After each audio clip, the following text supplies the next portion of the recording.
por que será que tudo isso está acontecendo? Você já se perguntou? Vamos saber hoje.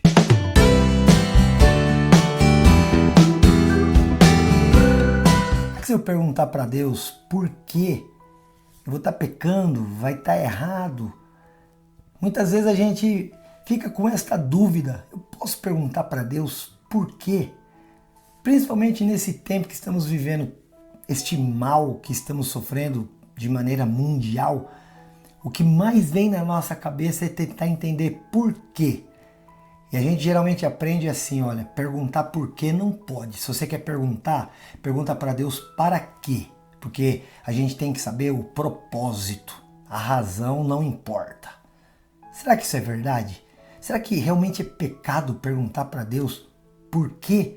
Que alguma coisa que nós consideramos ruim ou má está acontecendo? Se eu fizer essa pergunta para Deus, será que eu estou pecando? Se eu olhar para Ele e dizer, Deus, por quê? Olha, não sei você, mas eu cresci ouvindo isso. É proibido perguntar para Deus por quê. E depois, com o passar do tempo, lendo a Bíblia, a Palavra de Deus, eu cheguei a algumas conclusões que eu quero contar aqui para você. Mas antes de você saber o porquê que eu vou chegar a essas conclusões com você pela Bíblia, pela Palavra de Deus, eu quero pedir que você nos acompanhe aqui todo dia no programa Em Frente. Você pode ir aqui na TV Cultura, canal 27.1, em 2 horários, de segunda a sexta-feira, às 8 da manhã e também às 1h30 da tarde, acompanhar a nossa programação. Ou então nas redes sociais, Facebook, curte lá, no Instagram você vai seguir e no YouTube você se inscreve. Não esquece de acionar o sininho. Se gostar daquilo que vai ser dito aqui, compartilha com muita gente. Tá joia? Queridos, essa questão de olhar para Deus e falar, Deus, por quê? Olha, olhando a Bíblia, a palavra do Senhor, eu encontro 2 pessoas na Bíblia que eu vou te dizer que eu não sei se haveria alguém, além dessas 2 pessoas, que mais teriam sofrido aqui na Terra, que mais teriam passado por dores, por lutas, por aflições, por situações extremamente pesadas de dor, de sofrimento, como você não pode imaginar. A primeira pessoa que eu vejo na Bíblia, bem conhecida, é Jó. A Bíblia diz mesmo que Jó, olha, até Tiago vai falar assim, tendes o irmão Jó como exemplo de grande paciência por tudo aquilo que ele passou. Querido, você tem ideia, esse homem sofreu de uma tal maneira, ele era um homem casado com 10 filhos e da sua época, não sei se tinha alguém mais rico do que ele. E diz a Bíblia que em um dia caiu um raio do céu que fez com que tudo pegasse fogo e os 10 filhos dele morreram de uma só vez. Não só os filhos, mas também os empregados. Além disso, toda a sua fazenda, toda a sua riqueza, o seu gado, que era coisa assim de primeira, o cara rico, milionário, perdeu tudo.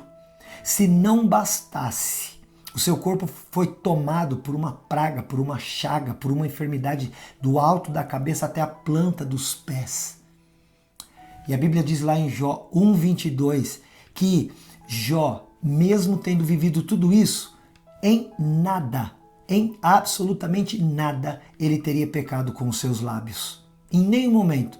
Jó abriu a boca, segundo a Bíblia, e pecou. Falou contra Deus alguma coisa que não deveria ter dito, que não deveria ter falado. Isso é impressionante, dado a luta, a dor e a angústia que aquele homem estava passando. Mas se você pegar a Bíblia e você for ler, a partir do capítulo 3, Jó começa a ter um diálogo com Deus e também com alguns dos seus amigos, 3 amigos. Querido, nesses diálogos que Jó tem com Deus, por várias vezes, não é só uma vez, Jó vai chegar diante de Deus e perguntar, por exemplo, em Jó 3:11, ele pergunta, Deus, por que eu não morri quando eu estava na barriga da minha mãe? Deus, por que eu não morri, ou então, se eu não morri, já que eu não morri na barriga, por que eu não morri logo que eu nasci? Ou seja, por que eu não me tornei um aborto? Por quê? Por quê? Ainda em Jó capítulo 3, no próximo versículo 12, ele fala: por que alguém me acolheu logo que eu nasci? Por que houve seios para que eu mamasse? Ainda em Jó 3,20, é o capítulo dos porquês. Por quê? Ele fala: se concede luz ainda ao miserável e vida àqueles que estão amargurados. E aí ele vai, querido, olha, por quê? Porque eu vou esperar se eu já não tenho força?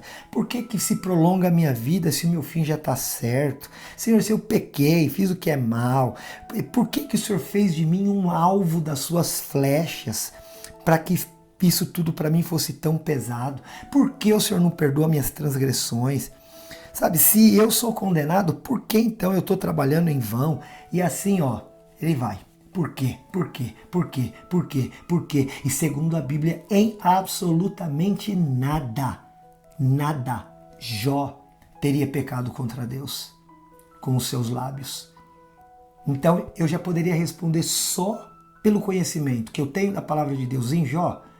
E a Bíblia diz que ele era um homem íntegro, justo, temente a Deus e que desviava-se do mal. Só aí eu já descubro uma coisa, querido. Um homem dessa natureza, citado em outras partes da Bíblia como um homem agradável aos olhos do Senhor, muitas vezes perguntou para Deus por quê. E ele nunca por isso pecou. Então, eu já tiro uma resposta aqui. Perguntar para Deus por que determinada coisa está acontecendo na nossa vida não é pecado, não é errado. Deus não se desagrada dessa pergunta. A outra pessoa que na Bíblia sofreu, mas sofreu. E provavelmente, não, eu vou afirmar, sofreu muito mais que Jó, foi o próprio Senhor Jesus, o Filho de Deus. Senhor Jesus foi esbofeteado, escarnecido. Senhor Jesus teve na sua cabeça uma coroa de espinhos. Isso já lá na hora da morte, fora tudo que ele passou antes. O sofrimento com os homens, quantas vezes o traíam, o enganavam, quantas vezes ele foi negado, quantas vezes ele foi difamado, quantas vezes ele foi desprezado. Olha, sofrimentos dentro, sofrimentos fora, os seus irmãos não acreditavam nele, a sua família não esperava nada dele, ele era questionado pelos religiosos da sua época, ele era proibido de entrar em certos lugares. Olha, queridos, Jesus foi sofrendo, até chegar o caminho que o levou à morte. Aí ele foi açoitado, ele foi cuspido. Aí sim colocaram coroa de espinho na sua cabeça, o sangue jorrou. Queridos, as suas mãos foram perfuradas, aquela cruz, o seu lado furado com a espada. Na hora da sede, ao invés de darem água, deram vinagre. E os seus pés, o seu corpo todo dilacerado, segundo a medicina. Olha, provavelmente nunca alguém tenha recebido tanta tortura quanto Jesus teve. E foi tão assim que os homens que eram levados à cruz, as pessoas que eram levadas à cruz, elas ficavam lá alguns dias antes de morrer. Jesus, em 3 horas que estava na cruz, morreu, porque a dor, o sofrimento era muito, muito grande. E qual foi uma das últimas frases que Jesus falou na cruz? Eloi, Eloi, lama sabachthani. É uma expressão hebraica, aramaica, e que quer dizer: Deus meu, por que me desamparaste? Eloi, Eloi, Deus meu, lama sabachthani, que traduzido quer dizer por que me desamparaste? O próprio Senhor Jesus chegou diante do Pai e fez a pergunta: por quê? Ele não perguntou para que me desamparaste. Ele perguntou por quê. Então, querido, já está feita aqui a resposta. Jó, um dos homens que mais sofreu nesta terra, e Jesus, o homem que mais sofreu nessa terra, embora fosse Deus, mas estava na condição humana, os dois perguntaram a mesma coisa para Deus. Por que o Senhor está permitindo isso comigo? Por quê? Aí nós podemos perguntar para Deus: Senhor, por quê? essa pandemia, por que essa loucura, por que essa dor? Você está perguntando por que isso está acontecendo na minha casa, por que isso acontece no meu casamento, por que isso está acontecendo na minha família? Não tem problema perguntar por quê, desde que esse porquê não seja um porquê revoltoso. Não, porque às vezes está doendo tanto que você quer saber e entender por quê. É como quando você vai a um médico e você imagina que ele tem a solução e você pergunta, doutor, por quê? Então você não está com raiva do médico, você não está chateado e nem você vai culpá-lo de nada, mas naturalmente você gostaria de pelo menos entender a razão. Queridos, então muitas vezes chegamos diante de Deus e perguntamos, meu Deus, por quê? Agora, queridos, o que não pode acontecer no nosso coração é revolta. O que não pode acontecer no nosso coração é aquela pergunta amargurada. Ah, por que que o Senhor está deixando? Não, isso não. Eu posso com amor, com carinho, chegar diante do meu Pai, a quem eu amo e por quem eu sou muito amado e perguntar para Ele, Deus, por que tu estás permitindo isto na minha vida? Agora mesmo com toda essa situação caótica que estamos vivendo, natural que perguntemos a Deus, Senhor, por quê? A única questão, queridos, é que nem sempre Deus vai responder o porquê. E isso não deverá nos fazer deixar de crer menos nele. Isso não deverá fazer com que nós duvidemos dele. Esta pergunta do porquê, ó Pai, por que, ó Deus, tu tens permitido isso? Querido, é uma conjectura, é uma pergunta que a gente vai fazer, mas não é uma pergunta que necessariamente exija uma resposta. Porque quando eu chego diante de Deus para perguntar a Deus por quê, será que realmente importa a razão? Porque eu sei de uma coisa, Deus me ama, Deus ama você e ama tanto, suficientemente para Ele saber o porquê está permitindo isto ou aquilo na minha e na tua vida. Ainda que Ele não responda, não tem problema, porque eu confio nele e eu sei que se Ele fez ou está fazendo, se Ele permitiu que algo acontecesse na minha vida e me parece que não é tão bom, Ele tem um bom motivo para permitir isso. Assim como um pai muitas vezes priva um filho de determinada coisa, priva o filho de certas coisas porque sabe que aquilo ou aquelas coisas não seriam boas para ele. E mesmo que o filho pergunte por quê, o pai nem precisa responder o porquê, porque o pai sabe o porquê está fazendo. O filho pode até não entender na hora. Me lembro quando era criança, quantas vezes nós estávamos, por exemplo, eu e meus irmãos, com a garganta inflamada. Íamos ao médico, o que era receitado? Uma injeção, daquelas que doíam. Adiantava perguntar por quê? Não importava. O meu pai não ia deixar de aplicar, de nos levar até a farmácia e falar para o farmacêutico, pode aplicar a injeção. Queridos, tem coisa que às vezes tem que doer como nunca, para nunca mais doer.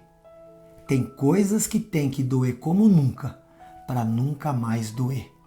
E quantas vezes a gente tomou dessas injeções que doía, mas também no outro dia, nós acordávamos em completa saúde. Na noite anterior não entendíamos o porquê daquela dor tão grande da injeção, do remédio. Mas o médico que entendia das coisas sabia por que estava fazendo aquilo. O pai, que era adulto e também sabia mais do que nós crianças, sabia por que estava fazendo aquilo. Se eu, criança, soubesse o porquê ou não ia mudar nada. Uma coisa é certa, tanto meu pai quanto o médico estavam fazendo aquilo porque sabiam que aquilo faria com que algo bom acontecesse. Então, se Deus está permitindo que algo doloroso aconteça na minha e na tua vida, Ele sabe o porquê. E se Ele sabe o porquê, para mim, isso basta. Porque Ele me ama. Ele ama você. Ele sabe o teu ontem, Ele sabe o teu hoje, Ele sabe o teu amanhã. E quantas vezes, querido, Deus não está permitindo certas coisas na tua vida, sabe para quê? Para te limitar mesmo e para te poupar de coisas muito piores. Deus está deixando que certas coisas aconteçam nos nossos dias para que nós voltemos os nossos olhos para Ele e digamos, Pai, ainda que eu não entenda por quê, eu vou permanecer confiando em Ti por conta do Teu grande amor. Deus ama você, querido. Deus ama a cada um de nós. Ele não deixaria que nós passássemos por uma dor maior do que aquela que podemos suportar. Ele é fiel, ele vai nos dar o escape e logo nem vai mais nos importar por que isso ou por que aquilo. Confia no Senhor, ainda que você pergunte o porquê, mesmo que Ele não responda, descansa nele, porque, segundo a palavra de Deus, o Senhor tem preparado coisas que o olho não viu, o ouvido não ouviu e nem chegaram ao pensamento do homem. Essas coisas que Deus preparou para aqueles que o amam. Você ama Deus? Então, mesmo que Ele não responda o porquê, nós nos sentiremos amados e nós continuaremos amando ao Senhor, até que Ele nos tire de todo esse mal. E aí então nós nem vamos mais querer saber por quê. Nós vamos simplesmente agradecer, porque fomos livres de um grande mal. Que Deus te abençoe poderosamente, e ainda que haja porquês, fica tranquilo, tudo isso vai passar. Deus te ama, eu amo você também. E se tiver mais alguma dúvida, não fica com porquê, porque o programa em frente te responde. Deus te abençoe, eu te amo em Jesus, até mais.